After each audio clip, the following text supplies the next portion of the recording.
The GTN Thermopylae drifted silently through the void, its stealth systems rendering it nearly invisible against the backdrop of space. The ship's outer hull, a dark composite material that absorbed rather than reflected light, helped it blend perfectly with the emptiness around it. Inside the bridge, the soft blue glow of displays cast shadows across the faces of the crew. Captain Juan Park stood at the command station, her posture rigid as she studied the tactical display. Her dark uniform fit perfectly, not a wrinkle to be seen, matching her disciplined demeanor. 20 years of service had etched fine lines around her eyes, but her gaze remained sharp and alert. "Status report," she ordered, her voice calm, but carrying the unmistakable tone of authority. "All systems nominal, Captain," replied Lieutenant Hannah Rio from the operations console. "We're maintaining position along the border as ordered." The Thermopylae was humanity's newest stealth destroyer, assigned to patrol the contested edge of human space. The region had seen increased activity in recent months, though no one knew precisely from whom. This mission was meant to be reconnaissance only. Observe and report, avoid engagement. Captain Park nodded, then turned to the navigation officer. "Lieutenant Jin, maintain current trajectory. Keep us within the shadow of the asteroid field." "Yes, Captain," Lieutenant Jin responded, his fingers making minor adjustments to their course. The bridge fell into the familiar rhythm of a standard patrol. Status reports, system checks, and the occasional quiet conversation. The crew of 35 had been together for only 3 months, but they operated with growing efficiency. Many were veterans transferred from other vessels, handpicked for this experimental ship. Commander Sun Woo Lee, the ship's executive officer, approached Captain Park with a tablet displaying the latest sensor logs. "Nothing unusual in the last 4 hours," he reported. "Though I must admit, the quieter it stays, the more nervous I get." Captain Park allowed a slight smile. "Paranoia is a survival trait in space, Commander." Their conversation was interrupted by Lieutenant Do-Yim Kim's urgent voice from the sensor station. "Unknown vessel at bearing 047, Captain. It's approaching rapidly," and he paused, fingers flying over his controls to confirm the reading. "It's initiating a scan." The bridge crew tensed. In the void of space, scanning another vessel without prior communication was considered aggressive at best, hostile at worst. "Origin?"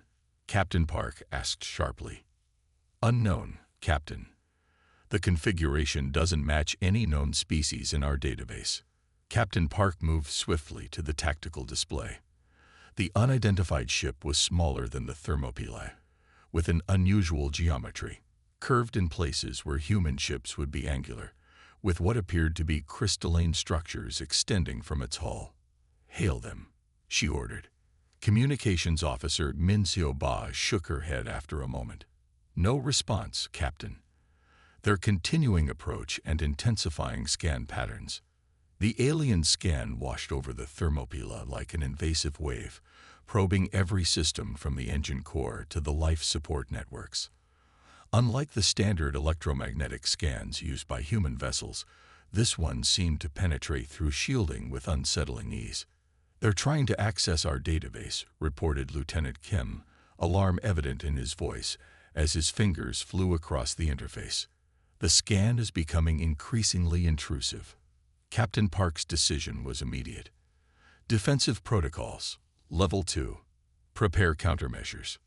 "Captain," interrupted the ship's AI through the bridge speakers, its synthesized voice calm and measured.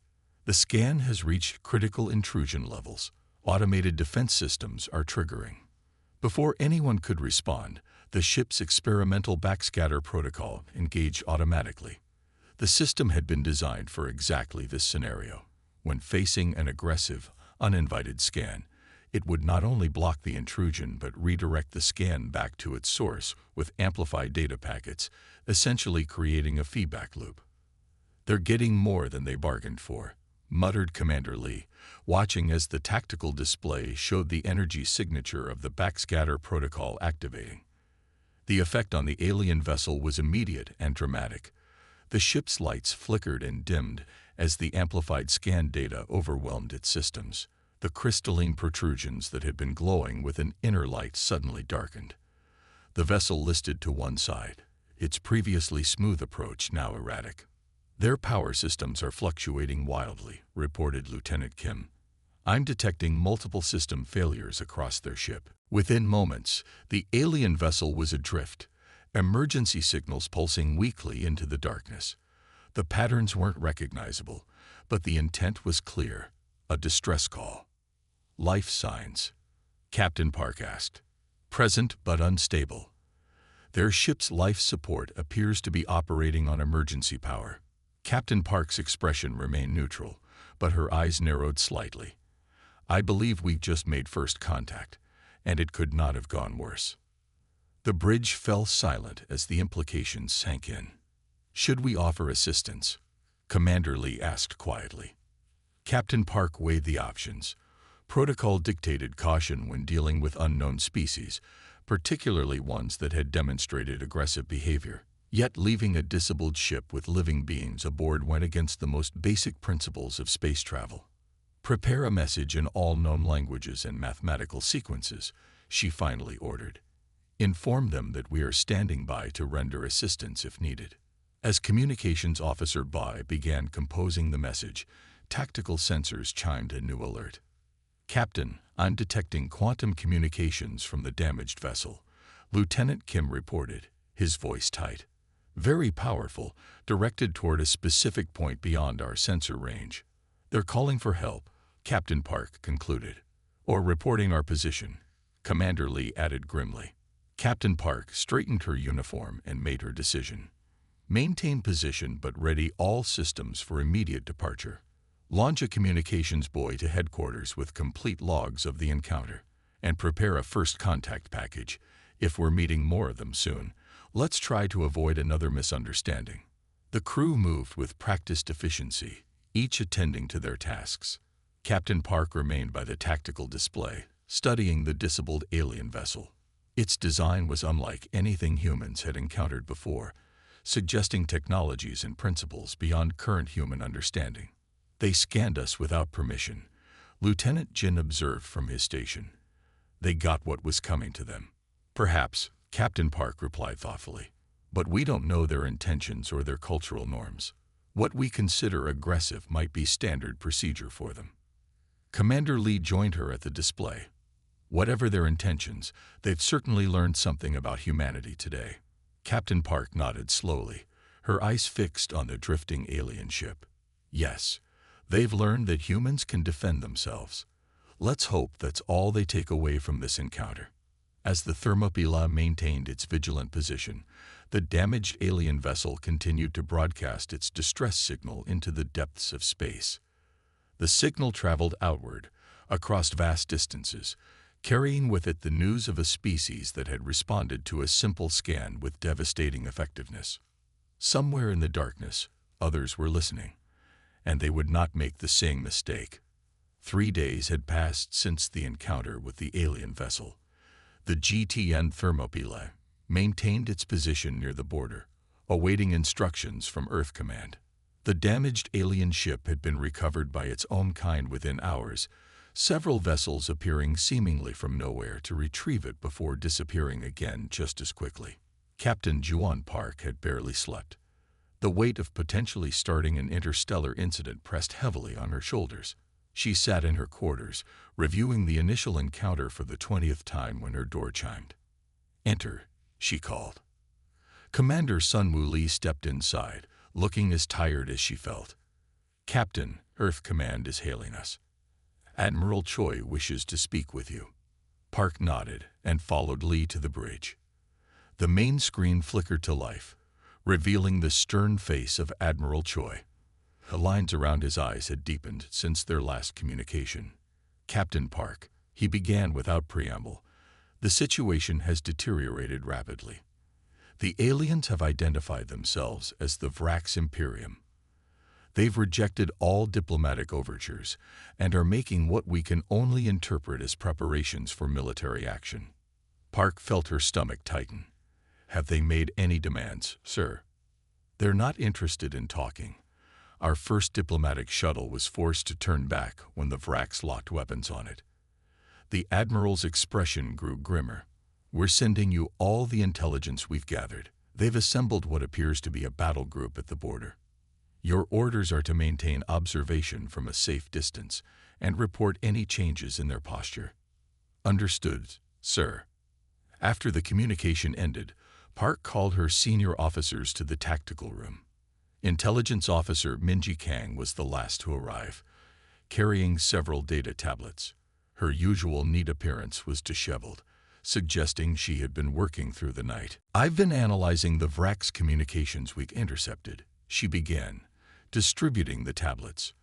Our linguistics division has made significant progress in translating their language. The holographic display in the center of the table activated, showing intercepted Vrax communications with translation overlays. Officer Kang pointed to key sections. They think we weaponized our ship's architecture, she explained, gesturing to the translated text. To them, scanning is a dominance display. Our defensive response was interpreted as a deliberate attack. The room fell silent as the implications sank in. What humans considered a defensive measure, the Vrax saw as an aggressive response to a simple greeting. A cultural misunderstanding, Commander Lee murmured. One with serious consequences, Captain Park added, scrolling through the intelligence briefing. And now they're planning a demonstration attack. Lieutenant Do-Hyun Kim, who had been reviewing his own tablet, looked up sharply. On Outpost Heimdall, he confirmed, his voice tight. A civilian science station with 347 researchers and their families. The tactical display shifted to show the location of Outpost Heimdall relative to their position, and the assembled Vrax fleet. The station orbited a small moon, engaged in xenobiology research and deep space astronomical observation. It had minimal defensive capabilities. Why target civilians?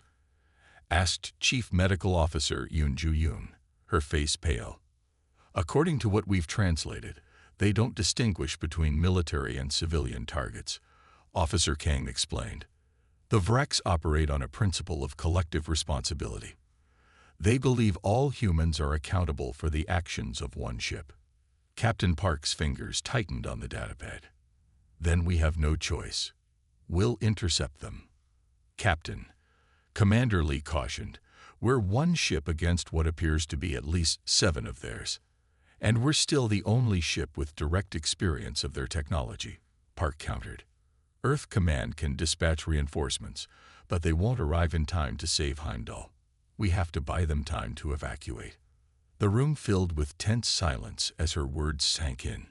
Each officer understood what she was proposing, placing their single ship in the path of an alien battle group to protect civilians they had sworn to defend. We need to understand more about their capabilities, Park continued. Officer Kang, what have you learned about their ships? Kang adjusted the holographic display to show detailed scans of the Vrax vessels. Their ships are primarily crystalline in structure, seemingly grown rather than built. The technology is different from ours in fundamental ways, but we've identified what appear to be weapons arrays and propulsion systems. Their weapons? Asked Lieutenant Jin from Navigation. Energy-based, similar to our plasma cannons, but with distinct differences. They appear to use the crystalline structures as amplifiers. Captain Park studied the display thoughtfully. And their weaknesses. The backscatter protocol affected them severely, said Lieutenant Kim. Their systems couldn't handle the data feedback. That suggests their ships might be highly integrated. A disruption in one system cascades to others. Like a nervous system, added Dr. Yoon. Hit one part, the whole body feels it. Park nodded slowly. An idea forming. We need to prepare a tactical plan. If we can't outgun them, we'll have to outsmart them. The meeting continued for hours as they analyzed every scrap of intelligence and formulated a strategy. When they finally dispersed to their stations, Captain Park remained in the tactical room, studying the Vrax fleet movements. Commander Lee approached her. The crew is prepared, Captain, but they should know what we're facing. Park nodded. Assemble everyone. Minutes later, The ship-wide communication system activated. The crew paused in their duties to listen. "This is Captain Park," she began, her voice calm and clear. "As you're aware, our encounter with the alien vessel has led to a tense situation. The aliens, who call themselves the Vrax Imperium, have misinterpreted our defensive actions as aggression. They now plan to attack Outpost Heimdall, a civilian research station." She paused, letting that sink in. "We have been ordered to observe only, but I cannot in good conscience watch as civilians are attacked. We will position ourselves to intercept the Vrax fleet and attempt to delay them until Heimdall can be evacuated. This places us at significant risk." Another pause. "I will not lie to you. The odds are not in our favor, but the Thermopylae was named after a famous last stand, where a small force held back a much larger one. Like those ancient warriors, we stand between danger and those who cannot defend themselves. I have faith in this ship and in each of you." Throughout the ship, crew members exchanged glances. There was fear, certainly, but also determination. They had trained for this, perhaps not for first contact gone wrong, but for the principle of protecting their own. "Set course for Outpost Heimdall," Captain Park ordered. "Maximum speed." The Thermopylae's engines hummed to life, propelling the stealth destroyer toward what might be its final mission. As the stars streaked past the viewports, Captain Park watched her crew work with focused precision. Whatever came next, they would face it together. The Vrax fleet, meanwhile, continued its inexorable advance, led by a commander who had promised his Imperium that humans would learn the price of defiance. The Thermopylae glided silently through space, maintaining a careful distance from the Vrax fleet. Captain Park had ordered their stealth systems at maximum capacity, keeping them hidden as they followed the alien armada. The 7 Vrax vessels moved in a tight formation, their crystalline structures gleaming under the light of distant stars. On the bridge, the mood was tense but focused. Lieutenant Kim monitored the aliens' movements, while Communications Officer Ba continued analyzing their transmissions. Captain Park had just returned from engineering and called Commander Lee to her ready room. "We need to understand exactly what happened during that first encounter," she said, activating a holographic display. "Why did our defensive systems affect them so severely?" Chief Engineer Choi has a theory. She summoned Hyunwoo Choi, the ship's chief engineer, to join them. Choi entered with several data tablets and a determined expression. Unlike most of the crew who wore standard uniforms, Choi's was customized with extra pockets filled with tools. His hands were stained with the blue fluid used in the ship's biological components. "Captain, I've analyzed the scanned data from our encounter," Choi began. "The Vrax were not just scanning our physical structure. They were attempting to interface with our ship systems directly." He pulled up a schematic of the Thermopylae, highlighting several key components. The Vrax ships appear to operate as single organisms rather than mechanical constructs. When they scanned us, they were trying to understand us in terms they comprehend, as a living entity. Commander Lee frowned. "But our ship isn't alive." "Not entirely," Choi corrected, "but more than they expected. The Thermopylae is the first vessel to incorporate the new experimental systems I'd like to show you." Captain Park nodded. "I think it's time we fully understood our own ship." They moved through the ship's corridors, descending to the lower decks where the experimental systems were housed. Few crew members had clearance for these areas. Choi led them to a sealed doorway, entered his authorization code, and the door slid open to reveal a room bathed in soft blue light. Inside, transparent panels revealed complex circuitry unlike anything in standard starships. The patterns pulsed with light, creating an effect similar to a heartbeat. "Our neural lattice allows crews to interface directly with ship systems," Choi explained, pointing to the glowing blue circuitry beneath a panel. "It's similar to a nervous system, distributing commands and feedback throughout the vessel faster than traditional computer networks." He ran his hand over the panel, and the patterns shifted in response to his touch. Certain crew stations have direct neural interfaces, tactical, navigation, engineering. The operator's thoughts can execute commands microseconds faster than manual controls. Captain Park studied the circuitry with newfound appreciation. This is what the Vraks were trying to understand. Only part of it, Choi replied, leading them deeper into the restricted section. The next chamber contained what appeared to be organic material integrated with mechanical components. The surface had a subtle texture, almost like skin, with tiny channels carrying blue fluid. The biological components self-heal and adapt, Choi continued. Minor damage can be repaired without external intervention. The system evolves based on the stresses it encounters, becoming more resistant to similar damage in the future. Commander Lee touched the surface cautiously. It's warm. It maintains optimal operating temperature independently, Choi confirmed. The technology was adapted from medical regeneration research. They moved to another section where a sealed chamber housed a device unlike anything else on the ship.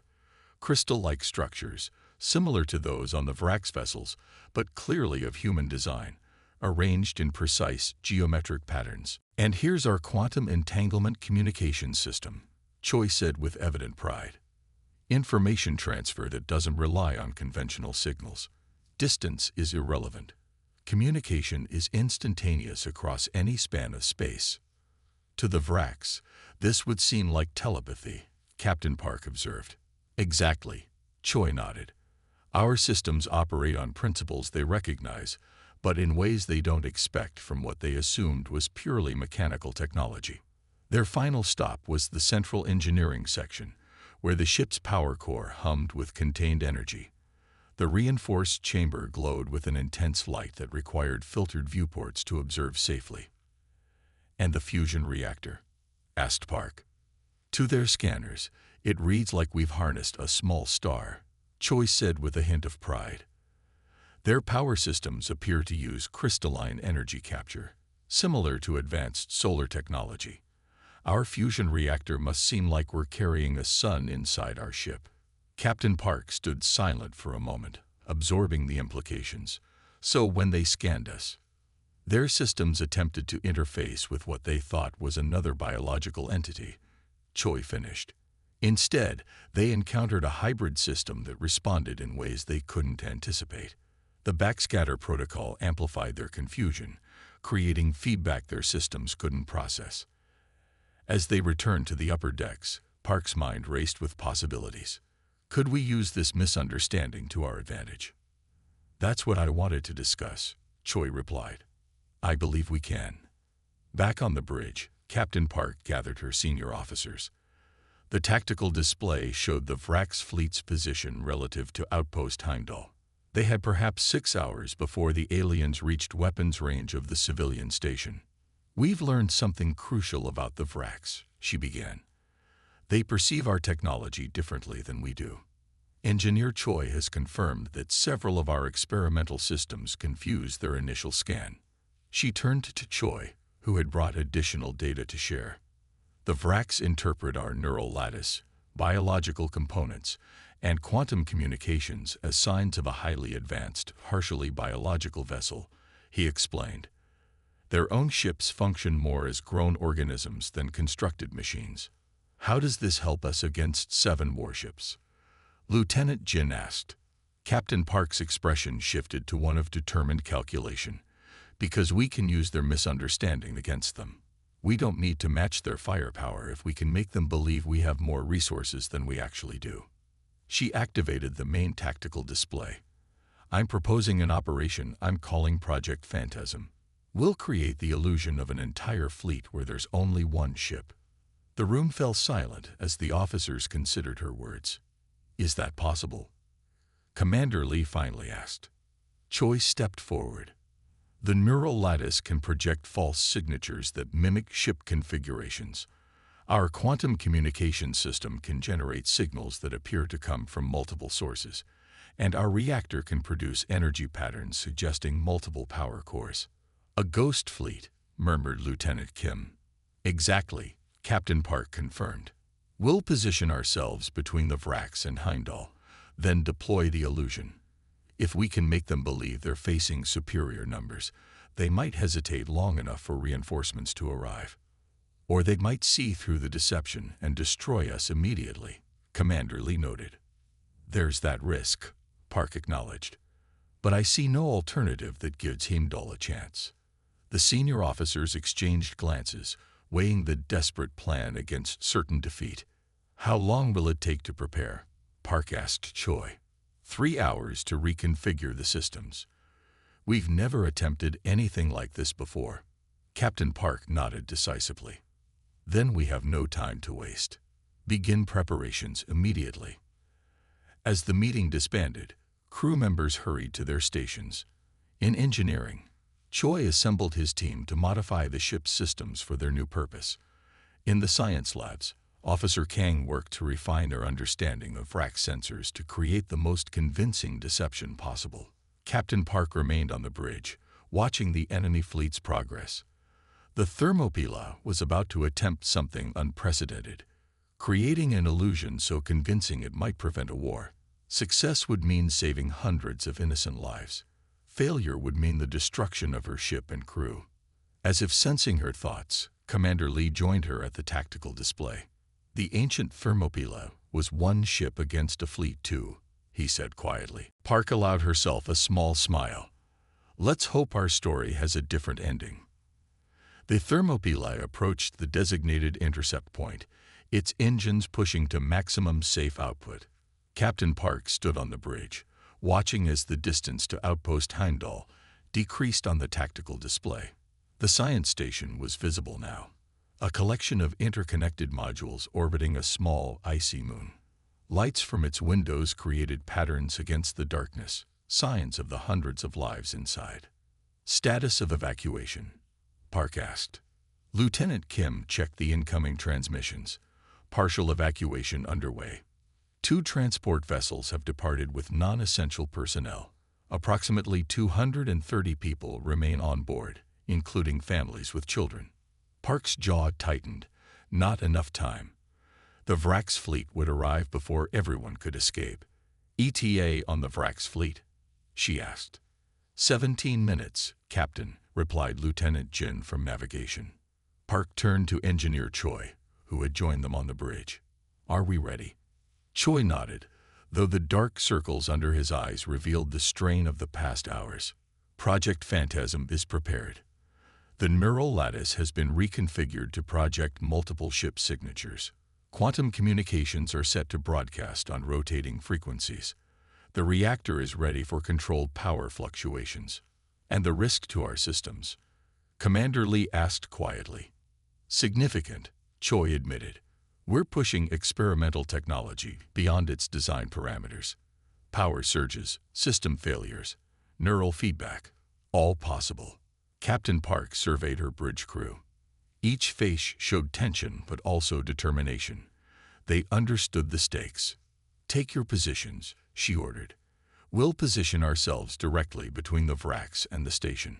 The Thermopylae glided forward, its stealth systems still active, positioning itself in the path the VRAC's fleet would need to take to reach the science station. The 7 alien vessels approached in tight formation, their crystalline structures gleaming with internal light. They haven't detected us yet, reported Lieutenant Kim. Tactical, prepare defensive systems, Park ordered. Weapons on standby only. Tactical Officer Ji Song nodded from her station. Unlike the other crew members who operated standard consoles, Song wore a neural interface headset that connected directly to the ship's weapon systems. Her hands moved with practiced precision, but the real work happened in the silent communication between her mind and the ship. Defensive systems ready, Captain. Point defense grid active.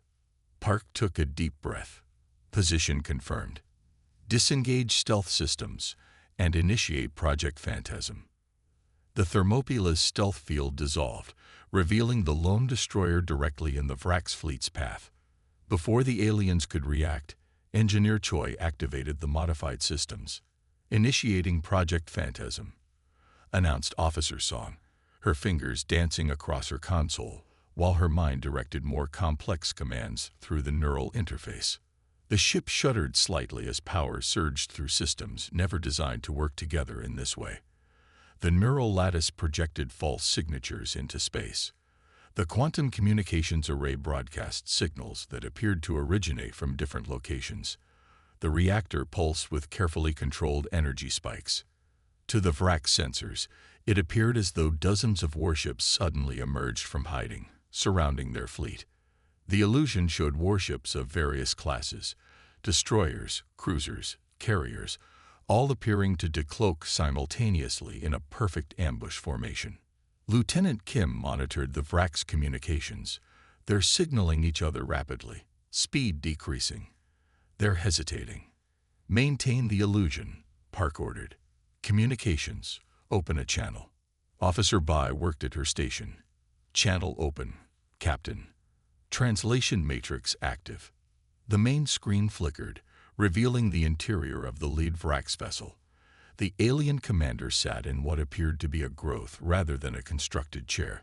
Its body was tall and slender with 4 arms and iridescent skin that shifted colors with its movements. Multiple compound eyes studied the humans with what seemed like suspicion. Captain Park straightened her uniform. This is Captain Juan Park of the GTN Thermopylae. Your initial scan triggered automated defenses. This was not an attack, but a defensive measure. The translation matrix converted her words into the clicking, whistling language of the Vrax. After a moment, the alien commander responded, its skin flushing dark purple. Your deception caused harm to our scout vessel, the translated voice stated. The Imperium does not tolerate aggression. Your colony will serve as example. The scan was interpreted as hostile by our automated systems, Park explained. We had no intention of causing harm. Attacking civilians will only escalate conflict between our species. The alien commander's skin rippled with bands of color. Your defenses were deliberately designed to damage our vessels. You hide weapons within your ship's very structure. The Imperium will not be threatened. On a secondary display, Engineer Choi frowned as he monitored the phantasm systems. Power fluctuations increasing, Captain. The projection is becoming unstable. Park kept her focus on the alien commander. We request peaceful resolution. Our defensive capabilities exist only to protect our people, as yours protect yours. The alien's compound eyes shifted, looking beyond the communication screen at what must have been its own sensor displays. Its skepticism was evident even through the translation matrix. Your fleet appears suddenly, too conveniently. The commander's colors shifted to a deep red. You attempt deception. Before Park could respond, warning klaxons blared across the bridge. Lieutenant Kim shouted from his station. A Vrax vessel has broken formation, Commander Lee called out, pointing to the tactical display. Smaller ship, possibly equivalent to a frigate. They're accelerating toward Hindal. They've locked weapons on the station, Officer Song reported, her face tense as information flowed through her neural interface. Captain Park's decision was instantaneous. Intercept course. Maximum speed. The Thermopylae surged forward, abandoning its position as Engineer Choi struggled to maintain the phantasm illusion while redirecting power to engines. Phantasm failing, he reported as systems overloaded. The projection can't be maintained during high-speed maneuvers. On the main screen, the Vrax commander's colors shifted in what might have been surprise as sensors would now show the illusion dissolving, revealing that the massive human fleet was nothing more than clever projections from a single vessel. Deception confirmed, the alien declared, its translator unable to fully convey the emotion behind the clicks and whistles. The rogue Vrax ship continued its approach to the station, preparing to fire. We won't reach them in time. Lieutenant Jin reported from navigation, his voice tight with frustration. Captain Park's mind raced through options, each more desperate than the last. Tactical, can we get a weapons lock at this range? Officer Song's hands moved frantically across her console. Extreme range, Captain. Probability of intercept less than 20%. Communications, warn the station to engage emergency shields, Park ordered. As Officer Bai transmitted the warning, Lieutenant Kim suddenly straightened at his station. "Captain, I'm detecting energy buildup in the rogue vessel. They're preparing to fire." The bridge crew watched in horror as the wrack ship's crystalline weapons array began to glow with building energy. The science station's minimal shields wouldn't withstand such an attack. "Divert all power to forward weapons," Park commanded. "Fire everything we have." Officer Song's neural interface glowed as she connected fully with the weapons systems, her mind directing the ship's defenses with precision no manual control could match. The Thermopila's weapons ports opened, energy building for a desperate long-range shot. The moment stretched into what felt like eternity. The Vrak's weapons powering up, the Thermopila racing to intercept, the hundreds of lives hanging in the balance. Captain Park gripped the arms of her command chair, knowing that whatever happened next would define relations between humans and the Vrak's Imperium for generations to come. The Thermopila's point defense systems activated instantly, responding even before Captain Park finished giving the order. The ship's neural lattice interpreted her command intention milliseconds before her words were fully spoken. Dozens of interceptor drones launched from concealed bays, streaking through space toward the incoming Vrak's weapons. "Point defense engage," Officer Song reported, her hand steady despite the tension. Her neural interface glowed bright blue as her thoughts directed the defensive grid with inhuman precision. On the tactical display, everyone watched as the Thermopila's interceptors met the alien energy weapons. The collision points flared brilliantly against the darkness of space, creating an impromptu light show between the Vrak ship and Outpost Heimdall. "Direct intercepts," Lieutenant Kim confirmed, his voice tight but controlled. All Vrak's weapons neutralized. A collective breath of relief passed through the bridge, but Captain Park's expression remained grave. The Vrak's fleet had paused their advance, apparently surprised by the defensive capability of what they now knew was a single human vessel. "Status of the rogue vessel," Park demanded. "Holding position, weapons powering down," reported Officer Song. "The main Vrak's fleet is moving to surround it." On the main screen, the Vrak's commander's skin had shifted to a mottled pattern of blues and greens. The translation matrix struggled to interpret its rapid clicks and whistles. "Your deception is revealed," it finally transmitted. "You faced the Imperium with one ship, yet you prevented our demonstration. Explain." In the tense silence that followed, Captain Park made her decision. She turned to Engineer Choi. "Prepare a complete technical overview of our systems. The neural lattice, the biological components, the quantum communications, everything. No classified specifications, but enough to explain what happened during their initial scan." Commander Lee stepped closer, speaking quietly. "Captain, revealing our technology may be the only way to prevent this from escalating further," Park finished firmly. "They need to understand that what happened wasn't an attack." She faced the screen again. "Transmitting our actual specifications to the Vrak's commander," she announced. "You should know exactly what you're dealing with." Officer Ba sent the data packet, which appeared as streams of technical schematics and operational parameters on the shared visual display. The Vrak's commander leaned forward, compound eyes focusing intently on the information. As the technical data continued to flow, Engineer Choi provided commentary, explaining the hybrid nature of the Thermopila systems and how they had interacted with the Vrak scan. "Our neural lattice allows for direct mind-to-ship interfaces," he explained, highlighting that section of the schematic. "When your scan attempted to interface with our systems, it triggered an automated defense response we call backscatter. The data was reflected back to your scout ship, but amplified beyond what its systems could process." The Vrak's commander's colors shifted rapidly as it absorbed this information. Its upper limbs moved in what might have been gestures of surprise or disbelief. The phantasm projections were created by redirecting these same systems. Captain Park added, "We used your expectations against you, making one ship appear as many." The Vrak's commander's compound eyes widened as the data continued streaming in, revealing that a single human ship had created the Phantom Fleet and neutralized their attack. Its skin rippled with waves of color, settling into a deep indigo. After several tense moments, the commander responded, "Your vessel. It bridges the division between living and machine. This explains the anomalous readings." "Yes," Park confirmed. "The Thermopylae is an experimental ship incorporating biological elements with mechanical ones. Your scan interpreted these hybrid systems in ways we didn't anticipate." The commander's colors shifted again. "And the weapons you used against our vessel that broke formation." "Not weapons," Park corrected. "Point defense interceptors designed to neutralize incoming threats. They target weapons, not ships." There was a long pause as the Vrax commander appeared to confer with others off-screen. Finally, its colors stabilized to a cool blue. "The humans speak truth," the Vrax commander finally acknowledged.